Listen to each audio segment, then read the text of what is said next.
সম্মানীয় ভিউয়াৰ্স, আজিৰ আলোচনা হ'ব হোমিওপ্যাথি। হোমিওপ্যাথি কি? হোমিওপ্যাথি হ'ল এটা সাদৃশ্য বিধান পদ্ধতি। হোমিও শব্দৰ অৰ্থ হৈছে মিল আৰু পেথি শব্দৰ অৰ্থ হৈছে চিকিৎসা, অৰ্থাৎ মিল থকা চিকিৎসা, অৰ্থাৎ সাদৃশ্য বিধান পদ্ধতি।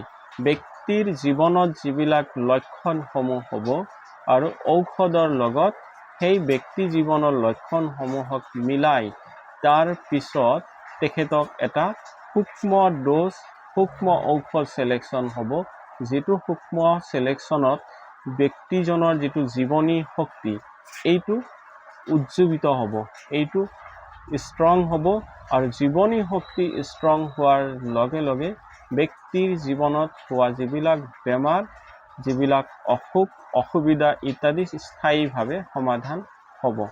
ধন্যবাদ।